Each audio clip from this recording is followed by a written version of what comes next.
Philippe Bilger, est-ce que vous souhaitez poser la première question? Monsieur le directeur, je suis un peu gêné parce que je viens d'entendre Bruno Le Maire, toujours avec ce talent verbal qu'il a, croire qu'il s'adressait à des magistrats alors que ça veut dire qu'il ne connaissait pas l'Institut de la justice ou quoi? Alors, monsieur le procureur, vous avez touché dans le mille là-dessus. Cette vidéo a été tournée hier. Hier, moi-même, j'étais en Tunisie pour des raisons professionnelles. De temps en temps, je me rappelle que je suis avocat et qu'il faut que je gagne ma vie. Et semble-t-il, effectivement, le message ou la fiche qu'on lui a donnée n'était certainement... On a dû comprendre qu'il s'adressait à une association de magistrats. Il y a un loupé dans l'équipe, Ouais, je vais y veiller. Vous allez, ce soir, il va y avoir un redressement de bretelles. Même en politique, il y a des dysfonctionnements. Alors. Exactement. Plus sérieusement, je n'ai pas lu en détail le programme de votre candidat, mais j'avais remarqué que dans les projets des candidats à la primaire, tels qu'ils avaient été publiés par exemple par Le Figaro ou Le Monde, pratiquement aucune place dans les points fondamentaux n'avait été donnée à la justice. Et si nous n'avions pas eu, par exemple, cette journée d'aujourd'hui, je ne suis pas sûr que les citoyens auraient été très valablement informés de ce que les candidats pensaient. D'où vient, à votre avis, cette espèce d'indifférence ou bien même de manque de curiosité pour l'institution judiciaire alors qu'elle représente un enjeu capital dans la vie d'aujourd'hui? Alors, évidemment, vous avez eu l'honnêteté, la franchise de dire que vous n'avez pas regardé notre programme. Évidemment, il faut peut-être un peu d'appétit, les fameuses 1000 pages. Mais il n'y a pas 1000 pages sur la justice. Derrière, mais cela dit, non, la justice est un élément central, et depuis longtemps, du programme de Bruno Le Maire. Pourquoi est-ce que globalement c'est ignoré? Parce que dès lors qu'on parle de sécurité, tout de suite on pense force de l'ordre. Et justement la démarche de Bruno Le Maire, et elle est très claire dans ce contrat présidentiel, c'est de dire qu'on ne réglera pas les problèmes de sécurité si on ne s'attaque pas à la totalité de la chaîne et aux fondamentaux. Et dans les fondamentaux, il y a cette justice. Cette justice qui est le parent pauvre du parcours. Depuis très longtemps, depuis trop longtemps. Alors peut-être je vais commencer par rappeler les mesures et puis ensuite expliquer en quoi ça s'inscrit, en quoi c'est la priorité en matière sécuritaire pour Bruno Le Maire. En France, nous sommes dans une situation quelque part où la justice n'est plus respectée parce qu'elle n'est plus capable de faire son travail, parce que les peines ne sont pas appliquées. Et si elles ne sont pas appliquées, c'est tout simplement parce que là, encore une fois, à la fois l'institution elle-même est démunie, qu'il n'y a pas assez de places de prison. Donc il faut remettre tout ça dans le bon sens. Plus de places de prison. Aujourd'hui, la plupart des peines de moins de 2 ans ne sont pas effectuées, tout simplement parce qu'il y a 10 000 places, 10 000 occupants de trop dans nos prisons, à peu près. Donc engorgement, pas assez de places de prison, et un ralentissement dramatique du programme de construction de prisons décidé par Madame Taubira, qui a mis fin au programme de BPP pour des raisons idéologiques. Il a recommencé à en faire construire très très lentement par des marchés publics, c'est-à-dire qu'on a perdu 2 ans et plusieurs millions d'euros dans l'histoire. Notre programme, 10 000 places, c'est à la fois peu et beaucoup. C'est beaucoup en termes de budget, puisque c'est à peu près 1 milliard. C'est un premier pas, c'est sur 5 ans. Il est clair qu'on ne réglera pas tout, mais c'est un début. Ce début qui va permettre simplement d'avoir plus de places de prison et donc de permettre enfin une vraie réponse pénale. C'est-à-dire tout simplement que le délinquant qui est condamné fasse sa peine de prison, ce qui n'est plus, hélas, plus le cas aujourd'hui. Donc, place de prison. Mais en même temps, le problème de la justice pénale, c'est évidemment sa lenteur. Tout le monde le sait. Et il y a quand même des évidences. Les évidences, c'est en face combien de personnel on met devant ce problème-là. Pour tout vous dire, moi, ça fait 30 ans que je fais de la politique, et la première fois que j'ai eu à écrire un programme sur la justice, c'est pas nouveau, c'était en 92 en rédigeant le programme de la justice des États généraux de l'opposition, déjà. Et on avait les mêmes problématiques et les mêmes réponses. Il y a quand même un débat fondamental, c'est le nombre de magistrats en France. Nous sommes dans toutes les études, et il y a une étude qui remonte à 2010, mais qui est encore totalement d'actualité, qui montre que nous sommes l'un des pires pays d'Europe en termes de rapport entre le nombre de magistrats et le nombre d'habitants.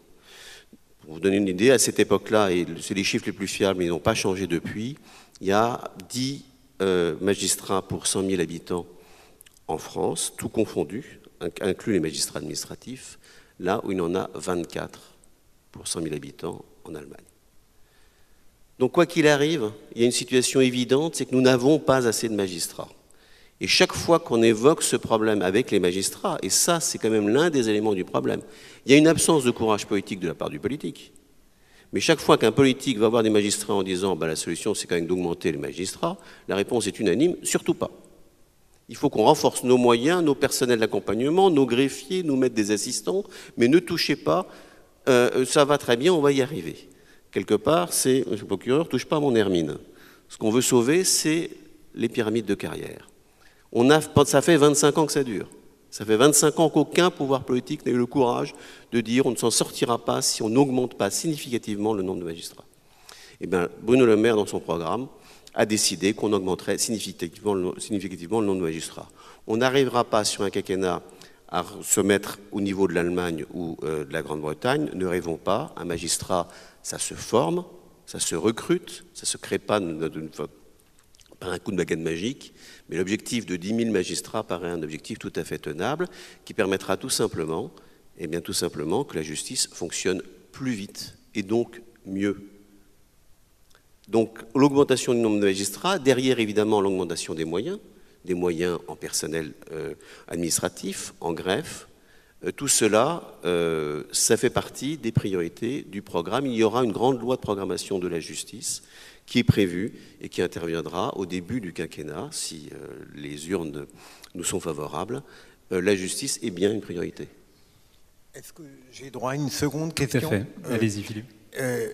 À votre avis, est-ce que Bruno Le Maire, à l'égard de l'école de la magistrature ou de l'institution judiciaire en général, le même regard qu'il porte sur l'ENA, par exemple? Est-ce qu'il a la même réserve, la même réticence pour ces structures officielles que celle qu'il manifeste à l'égard de cette école d'où il sort? Mais non, pas du tout le même regard, parce que la problématique n'est pas la même.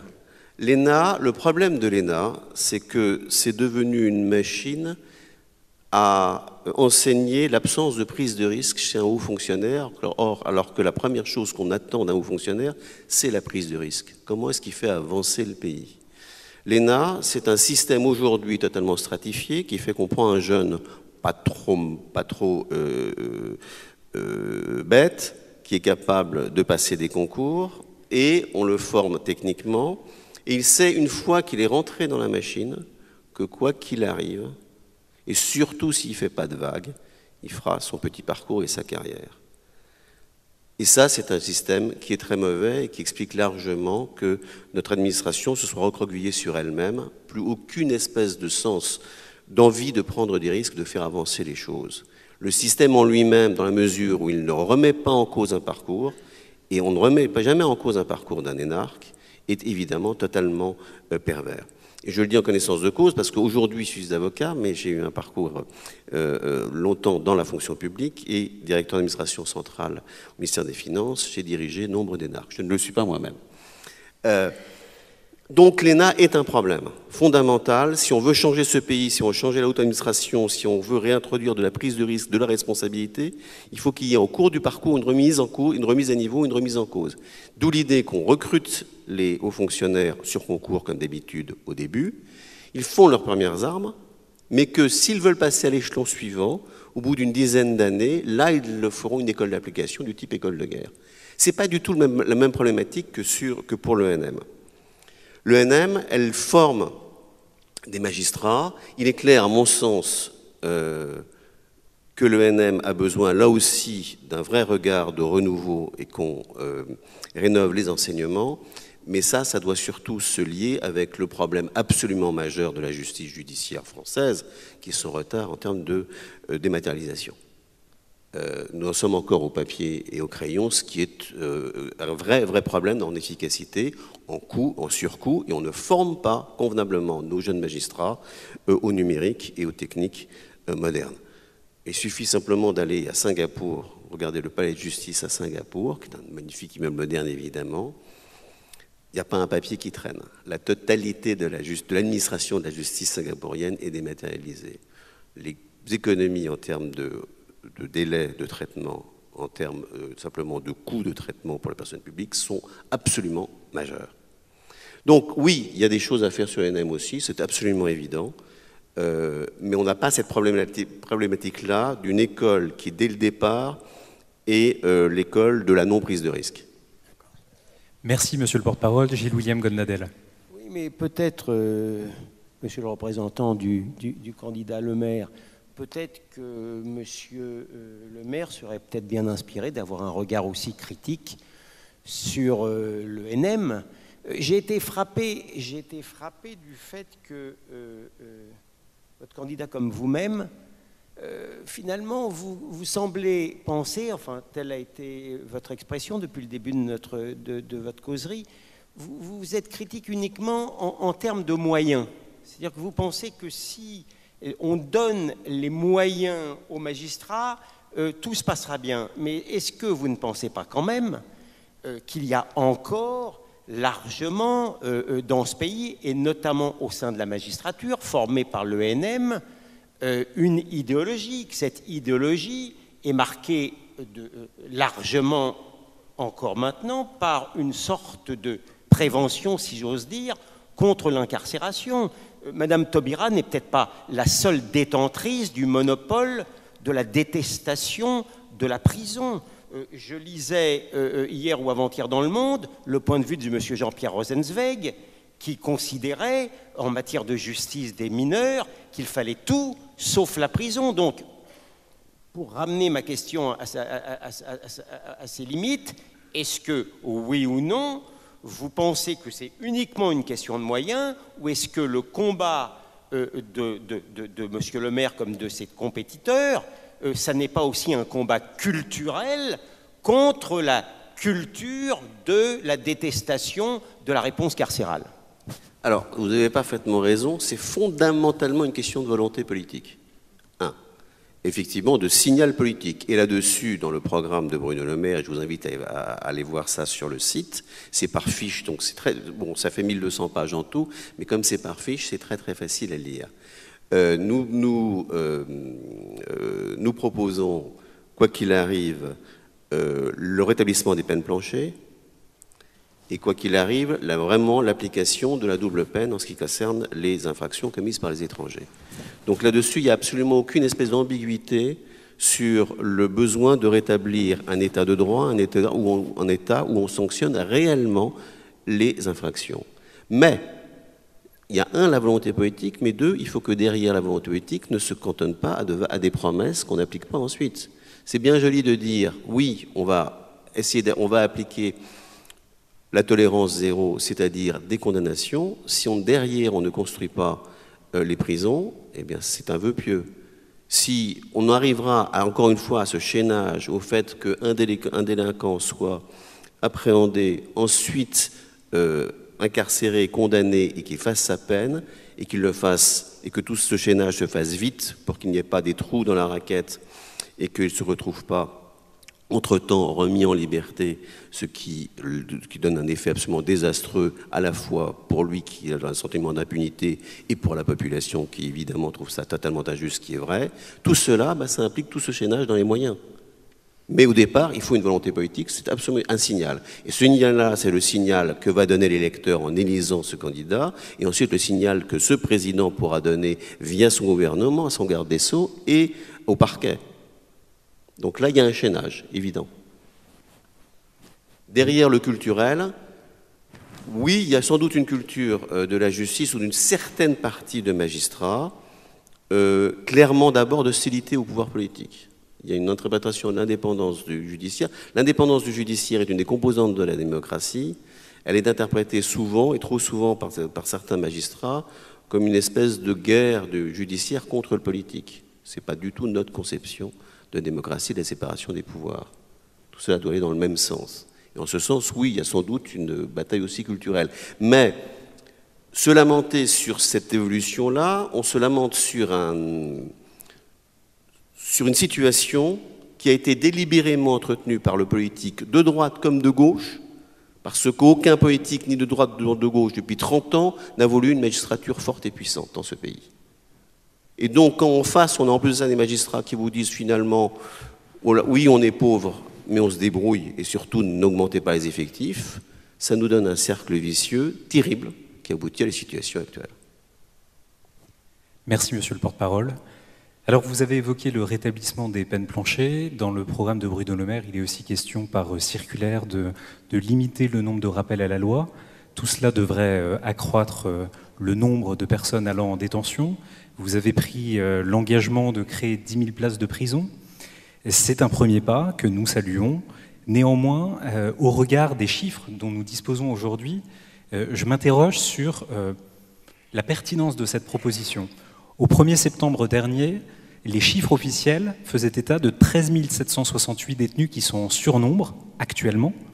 Et depuis plusieurs années, on sait qu'il existe entre 80 000 et 100 000 peines de prison qui sont en attente d'exécution.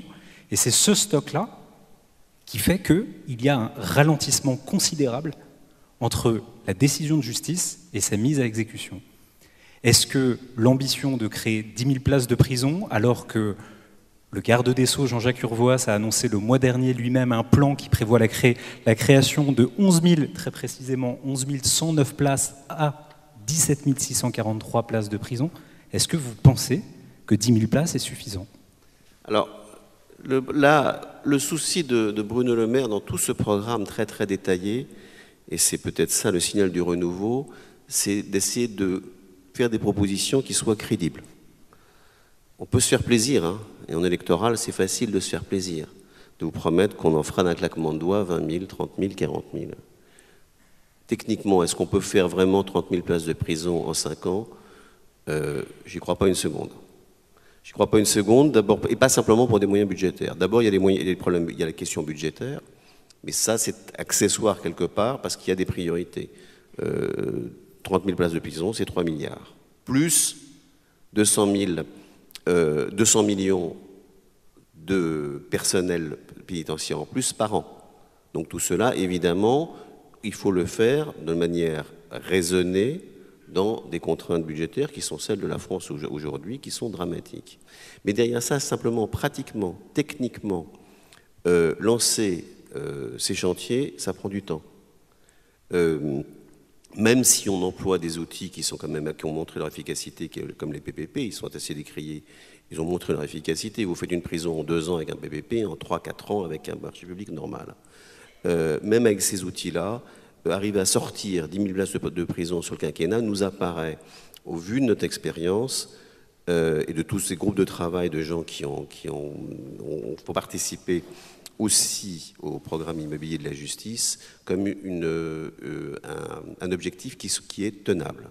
Au-delà, moi je pense que ça n'est pas tenable et Bruno Le Maire tient justement à se limiter à des promesses qui sont tenables.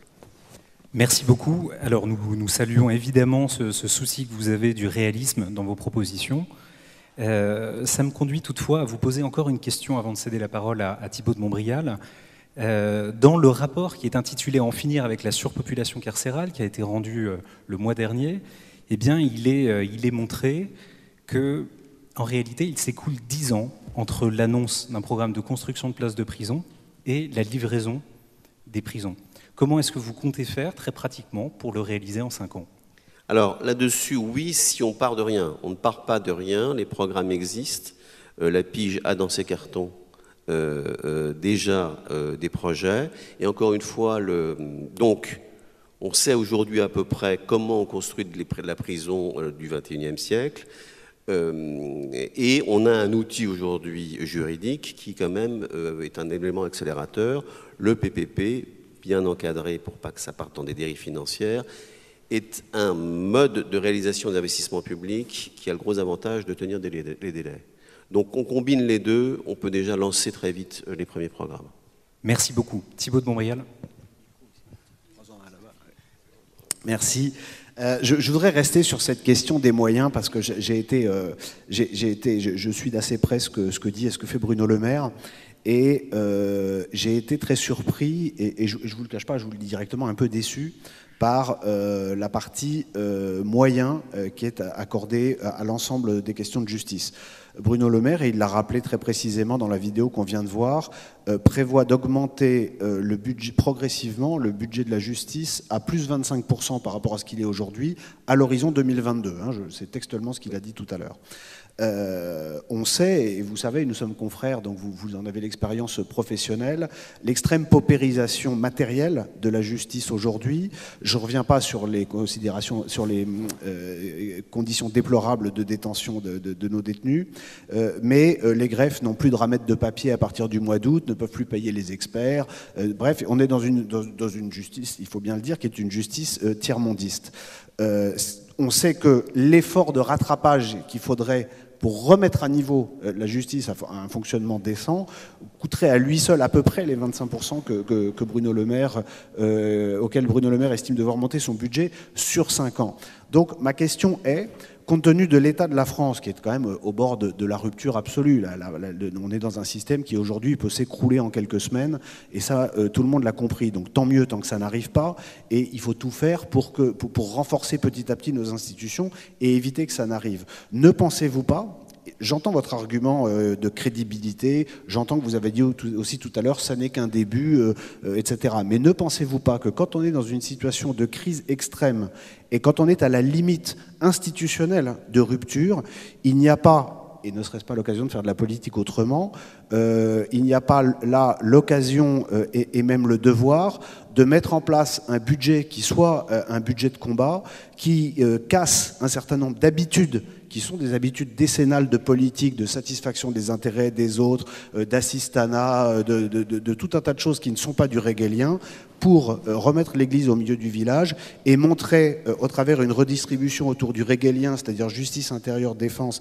et éducation, quelles sont les priorités pour ne pas que le pays s'effondre. Parce que 25% sur 5 ans, je ne pense pas que ça va changer grand-chose. Bien. Au risque de me faire sans doute beaucoup moins applaudir que vous, mais les choses sont très très sérieuses. Ça fait 30 ans que je suis en politique et j'ai 20 ans dans l'administration à des titres divers, ou de moins dans la sphère publique. L'administration, c'est fondamentalement de la pâte humaine. Je ne crois pas du tout au choc budgétaire. Chaque fois que vous parlez de milliards ou de millions, réfléchissez toujours à savoir ce que vous allez mettre en face, ce que vous êtes capable de mettre en face. Je vous donne un seul exemple. Les 60 000 postes d'enseignants promis par François Hollande sur son quinquennat. C'est très chic de les annoncer. D'abord, ça n'a rien changé sur le désastre de notre éducation. Et surtout aujourd'hui, eh bien, on a réussi au bout de 5 ans à atteindre à peu près la moitié de l'objectif atteint. C'est très joli de dire, OK, je ne vais pas mettre 1,6 milliard de plus, je vais en mettre 3 milliards. Mais à quoi et pour quoi faire ? Il faut que je recrute des magistrats. Ça ne se décrète pas. Il va falloir trouver des étudiants en droit, refaire les concours, réfléchir à leur formation. Et ça, tout cela, ça prend du temps et on n'en aura pas d'un coup de baguette magique autant. Parce que derrière, il faut qu'on ait les locaux qui suivent, il faut qu'on ait le système de gestion qui suive. Et encore une fois, je mets 3 milliards. OK, peut-être que les locaux, la moquette sera un peu moins élimée, mais ce n'est pas ça l'enjeu. L'enjeu, c'est d'arriver à remettre sur pied une institution qui fonctionne très mal, mais la remettre sur pied de façon crédible, encore une fois. Les milliards en plus, je ne sais pas comment je les dépense sur la justice dans les 5 ans qui viennent, si d'aventure, encore une fois, nous sommes aux commandes. Très bien. Où est-ce qu'on les met? Je ne sais pas. Je ne sais pas. Et je le dis très clairement. Et quand je dis je ne sais pas, ce sont évidemment l'ensemble des experts, c'est pas moi tout à fait humblement, l'ensemble des experts qui ont travaillé sur deux groupes de travail, qui sont des magistrats, qui sont des hauts fonctionnaires, qui sont des professionnels de la pénitentiaire. On est allé chercher ce qui était encore une fois humainement crédible vu les moyens de formation et de recrutement actuels en France. Construire 15 palais de justice nouveaux, c'est pas ça le problème. Le problème, c'est comment est-ce qu'on met en place un système qui soit dans sa globalité, beaucoup plus performant, beaucoup plus efficace, de A à Z, du traitement du dossier à la condamnation et à l'exécution de la peine. Et sur ce chaînage entier, et mettre 2 milliards en plus, tout de suite, comme ça, sur la table. Et encore une fois, 20 000 places de prison, même si j'ai le budget, 20 000 places de prison, globalement, tous ceux, les professionnels qui ont fait des réalisations immobilières, il se trouve que professionnellement, comme avocat, je fais de l'investissement public, donc c'est un domaine que je maîtrise un peu, c'est de la démagogie pure et simple, c'est infaisable en 5 ans. En 10 ans, oui. C'est pour ça qu'on dit dans le premier quinquennat. Mais c'est clair que nous sommes dans un état de la justice tellement dramatique qu'on ne remettra pas le train sur les rails en 5 ans. On pourra que commencer à le remettre dans la bonne direction. C'est certainement un chantier d'une décennie et de 2 quinquennats, à l'évidence. Je vais pas faire un débat sur les questions matérielles, mais je pense que moi j'ai un copain procureur qui m'a dit qu'il avait attrapé la crève la semaine dernière parce qu'il n'y aurait pas de chauffage avant le 1er janvier. Je pense qu'il considérerait que ça fait partie des choses qui pourraient contribuer à améliorer la qualité de travail. Je pense que là, l'augmentation permettra peut-être quand même de ce genre d'éléments-là. Alors, ça évitera d'acheter une 2e écharpe l'année prochaine. Je m'en réjouis. Ma 2e question n'a rien à voir. Elle concerne la capacité à sécuriser le territoire. Je parle de politique antiterroriste, non pas de politique sur le volet renseignement et justice, sur lesquels je considère que le programme de Bruno Le Maire est assez précis et que les réponses, aux questions que les gens peuvent se poser sont assez accessibles. Il y a un point qui, comme chez tous les autres candidats, est très peu ou pas abordé. C'est une question que je vous pose, que j'ai posée depuis ce matin et que je poserai aussi à Nathalie Kosciusko-Morizet en fin de journée, parce que c'est la question que tous les gens me posent quand je vais faire des conférences sur le sujet du terrorisme islamiste en province. Et en province et à Paris, mais partout en France. On sait qu'il y aura d'autres attentats, Bruno Le Maire l'a dit, et il en est parfaitement conscient. C'est une problématique avec laquelle il va falloir que nous traitions pendant une dizaine d'années au mieux. Indépendamment des questions d'anticipation, pour les attentats que nous ne pourrons pas éviter, et nous savons qu'il y en aura, nous savons, parce que c'est le retour d'expérience de tous les professionnels, que plus rapide est la riposte par le feu, moins il y a de victimes. Autrement dit, plus vite il y a quelqu'un à l'endroit qui est attaqué qui peut riposter, moins il y a de gens qui meurent.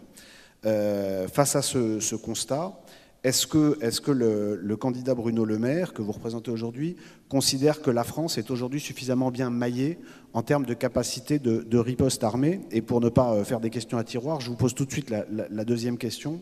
Ne pensez-vous pas qu'il faudrait, pour ouvrir les capacités du possible, étendre le droit de porter une arme, d'une part, à un certain nombre de professions qui sont déjà légalement armées, mais qui n'ont pas le droit de porter leur arme hors service? Je pense en particulier aux douaniers, à certains militaires, à certains corps comme les eaux et forêts, etc. Autoriser d'armer, le postulat bien sûr dans la question, dans des conditions prévues par l'État, agréées, etc., pas n'importe comment, certaines sociétés, le personnel de certaines sociétés de sécurité privée, et étendre, pour augmenter cette capacité de riposter dans tous les lieux publics en permanence, étendre le droit à porter une arme à un corps de réservistes qui seraient autorisés à porter leurs armes en civil et dans le cadre de leurs activités quotidiennes de plombiers, d'électriciens, de banquiers, d'assureurs, et qui seraient ainsi dans les trains, dans les centres commerciaux, dans tous les lieux publics, au restaurant, capables de riposter avant que les primo-intervenants, c'est-à-dire les policiers ou les gendarmes, n'arrivent, durée estimée 5 à 10 minutes, et a fortiori avant que les forces d'intervention, c'est-à-dire RAID, GIGN, n'arrivent, durée estimée 20 à 25 minutes au mieux. Autrement dit, est-ce qu'on pourrait mettre en place un système pour permettre une riposte dans les 90 secondes comme en Israël, ce qui fait une différence entre 90 secondes et 10 minutes, vous avez 80 morts de différence? Oui. La question posée comme ça a l'air simple, la réponse l'est sans doute beaucoup moins. Ce qui est en jeu quelque part, c'est à quoi servent nos forces de l'ordre. Et derrière, ce qui pointe, c'est l'idée qu'il appartiendrait désormais aux citoyens devant la menace de suppléer aux carences des forces de l'ordre. Ça me paraît une piste extraordinairement dangereuse. La priorité, c'est d'abord de donner à toutes nos forces de l'ordre, effectivement, les moyens au maximum d'empêcher ces attentats. Ça n'est pas en permettant à n'importe qui de trimballer une arme à sa hanche qu'on préviendra les attentats. Oui, mais sauf que en commençant à entrer dans cette logique et dans ce débat qui est de dire finalement on va laisser la population se défendre seule, on détourne les priorités. La priorité, c'est comment est-ce que l'État, avec ses moyens, arrive à limiter ce risque, étant entendu qu'il n'y a pas de risque zéro. Premier élément quand même que je souhaite mettre dans la balance, parce que c'est un élément très important pour Bruno Le Maire, il est absolument hors de question de faire du débat politique autour de problèmes aussi graves que les attentats, et de partir en polémique politique là-dessus, même vis-à-vis du gouvernement actuel. Il y a un problème, il y a une menace, il y a eu des centaines de morts à cause de cela. Oui, il faut sans doute réfléchir, et je pense que des mesures ont déjà été prises sur la possibilité, notamment pour les policiers rentrant chez eux, de garder leurs armes. Réfléchir dans ce sens-là, surtout les personnels de sécurité qui sont formés et qui savent manier une arme, éventuellement à les garder, oui. Ce sont certainement des pistes, mais attention, au-delà de ça, une arme, fondamentalement, c'est quelque chose de dangereux, et laisser n'importe qui porter une arme sur lui, eh bien, c'est lourd de danger. Je n'irai pas jusqu'à juste vous montrer ce qui se passe aux États-Unis en termes de centaines et même de milliers de morts par an du fait de la liberté de la vente des armes à feu dans ce pays. Penser que la solution serait, cette piste de solution-là pourrait être possible en France, pour moi, c'est à écarter résolument. Le remède serait pire que le mal. Mais effectivement, réfléchir sur laisser des gens qui ont été préalablement entraînés, des policiers municipaux, si on les entraîne, des agents de sécurité, parce qu'ils ont été entraînés, oui, c'est certainement des pistes, ça oui. Ma question, c'était des gens qu'on entraîne au préalable. Hein. Donc nous sommes d'accord. En général, vos questions ?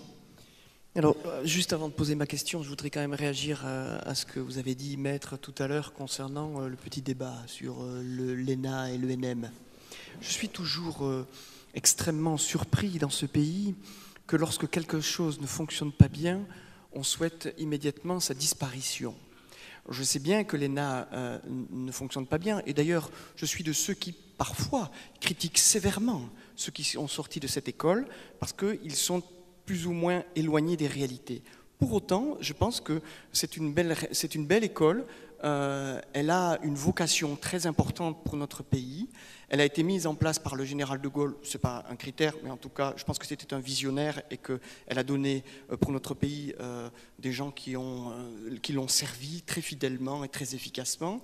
Elle ne remplit plus son objet aujourd'hui, transformons-la, modifions-la, essayons de la rendre meilleure, mais ne parlons pas de sa disparition, parce que franchement, si chaque fois que quelque chose ne fonctionne pas dans notre pays, il faut la faire disparaître, je pense que bientôt, il ne restera plus grand-chose dans notre pays. Ça, c'était juste une petite parenthèse avant de poser ma question.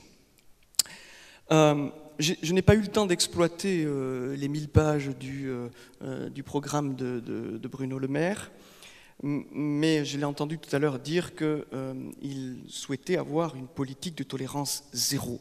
Elle est en effet affichée en matière de sécurité et de justice, et donc j'ai bien compris l'esprit des 8 ordonnances dont il parle dans son programme.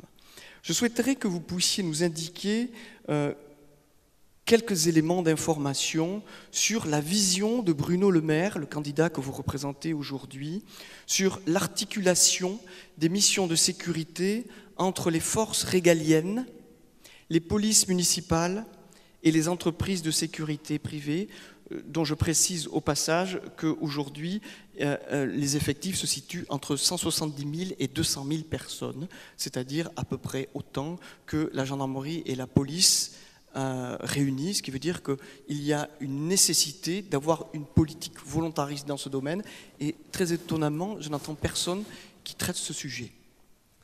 Alors, juste pour rebondir quand même sur votre remarque préliminaire, c'est exact, là, en général, partageons pas quand quelque chose ne fonctionne pas, oui, il faut s'en séparer et chercher sur quelque chose d'autre. L'ENA date de 1946. L'ENA a été une réponse à une forme d'État. Une forme d'État qui n'est plus l'État actuel. Un État qui a reconstruit un pays, un État où on pouvait faire de l'interventionnisme économique. Tout cela n'existe plus. Et l'ENA, oui, aujourd'hui fonctionne encore avec les fondamentaux de 1946, mais nous sommes au XXIe siècle. Et dans la mesure où justement cette école a vieilli, eh bien je pense qu'en bonne administration, quand quelque chose ne marche plus, il faut passer à autre chose. Ne pas essayer justement de mettre des rustines. Mais là, nous ne sommes pas d'accord. En revanche, sur la nécessaire collaboration entre toutes les professions, sur un mot un peu dévalorisant, entre toutes les personnes chargées de la sécurité en France, dont effectivement les fonctionnaires, les gendarmes et les policiers, et puis les professionnels de la sécurité, les agents de sécurité, et puis les agents de la police municipale. Il y a un constat. Qu'on en soit arrivé là aujourd'hui montre tout simplement que sur 30 ou 40 ans, la sécurité de notre pays n'est plus correctement assumée par les seules forces publiques.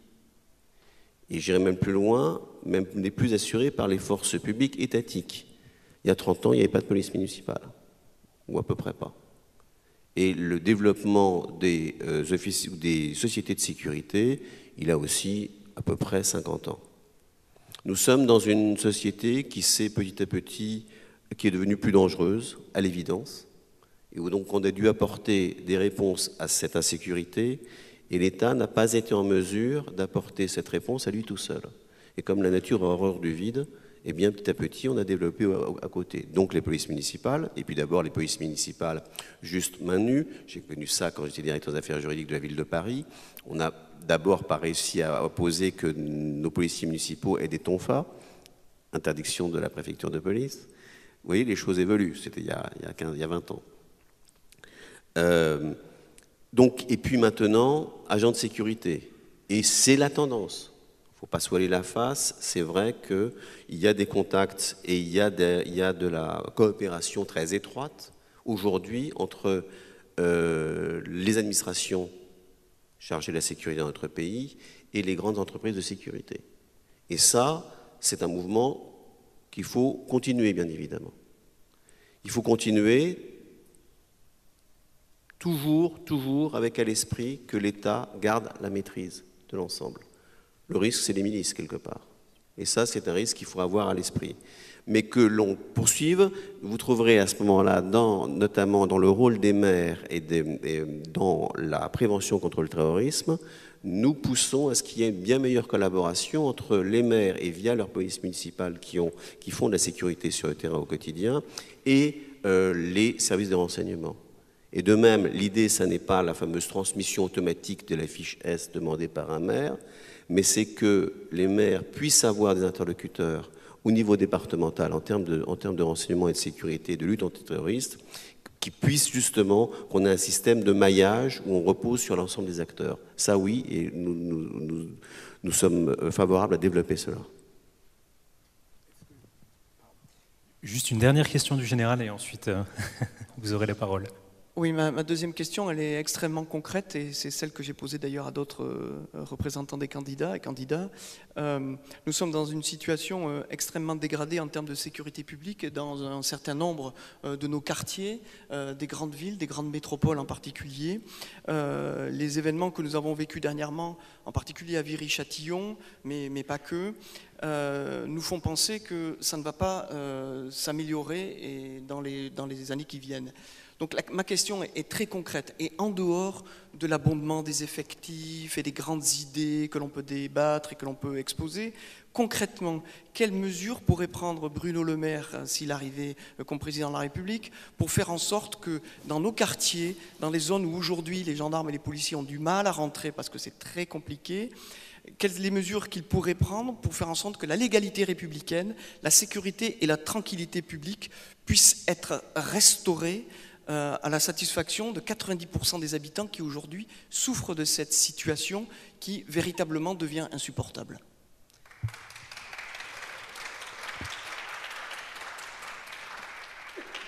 Alors là-dessus, il y a d'autres candidats qui ont même eux-mêmes été présidents de la République, qui ont promis des tas de choses, et on a vu le résultat.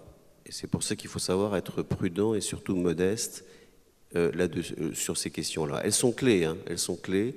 comment est-ce qu'on rétablit l'état de droit et la sécurité sur la totalité de nos territoires. Il y a quand même des principes, alors vous écartez les moyens, mais ils sont quand même fondamentaux quand on enlève 12 000 sur un quinquennat, 12 000 policiers et gendarmes. Il est évident qu'on limite nos moyens d'intervention sur le terrain et la prévention sur le terrain. C'est juste une évidence. Bon, c'est pas là, on est dans le simple bon sens. Et or, justement, l'action dans les quartiers, c'est fondamentalement une question d'effectifs. On a rogné partout, on n'a plus de police d'État qui fait vraiment du quadrillage sur le terrain, parce qu'on n'en a plus les moyens humains. Je pense qu'il y avait que l'avoir supprimé ces effectifs n'était pas simplement une erreur, c'était une faute.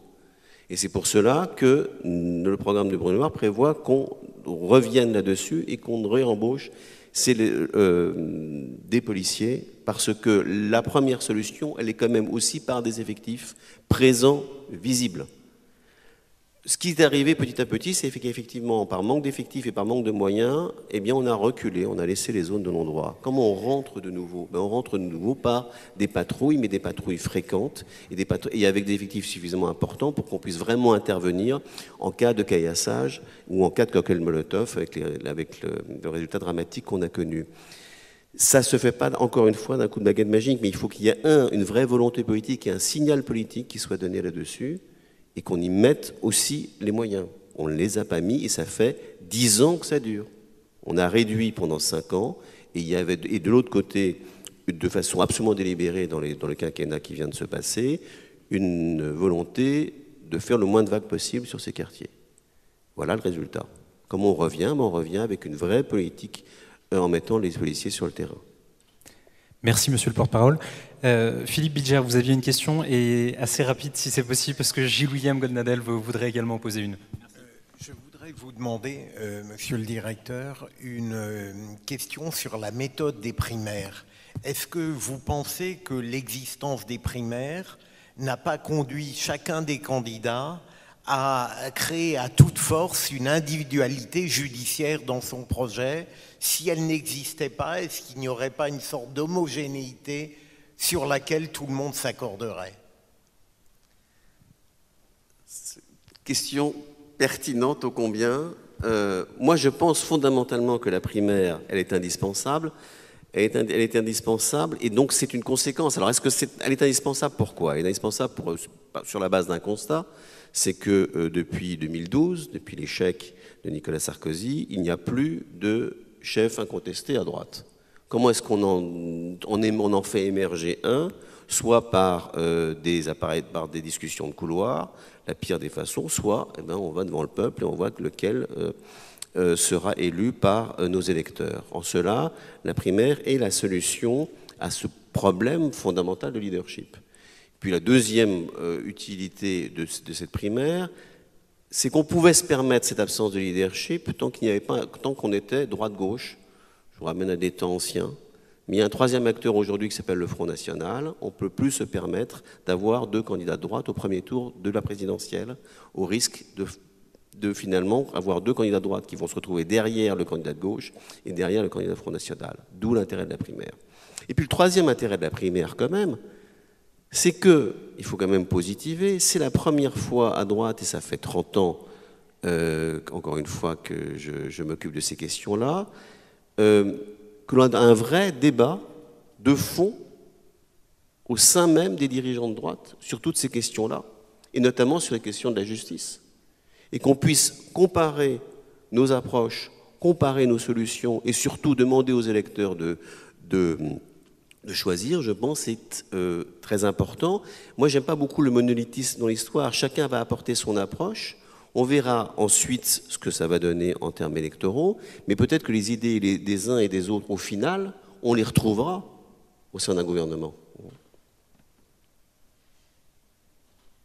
Gilles William.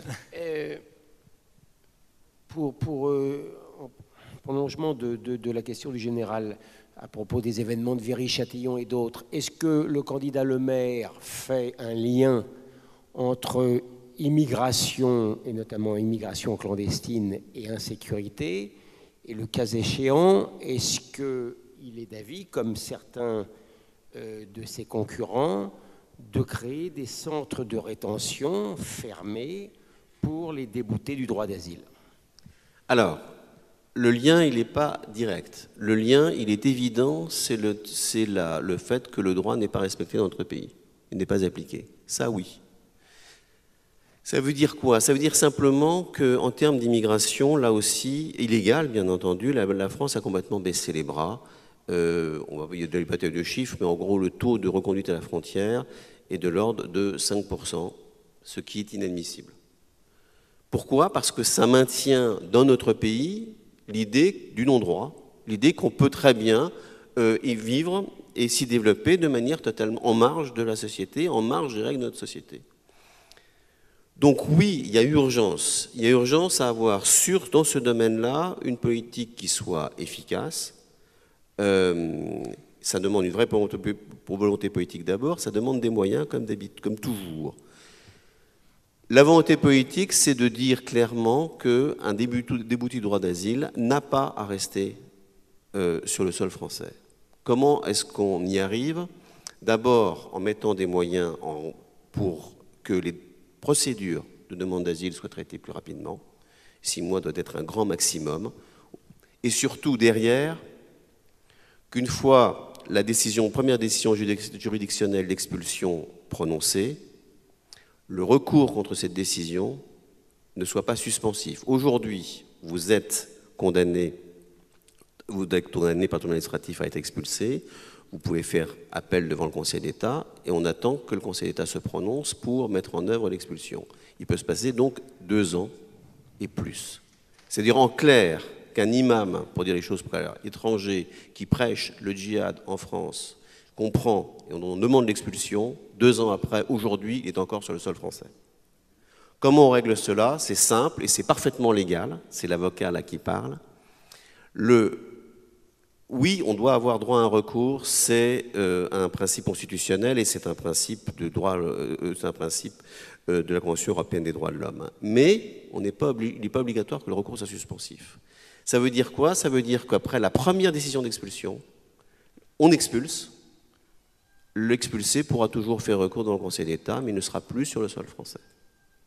Et ça, avec ça, on gagne 1 an à 1 an et demi, si tant est qu'on ait pris les moyens, et c'est dans notre programme, que le traitement des demandeurs d'asile soit ramené au maximum à 6 mois. Et là, à partir de là, on a une machine qui devient réellement efficace. Aujourd'hui, c'est un enlisement complet, avec derrière une démission complète du pouvoir régalien. Monsieur le porte-parole, merci beaucoup. Merci pour votre écoute. Merci de nous avoir consacré un petit peu de votre temps précieux dans le cadre de cette campagne.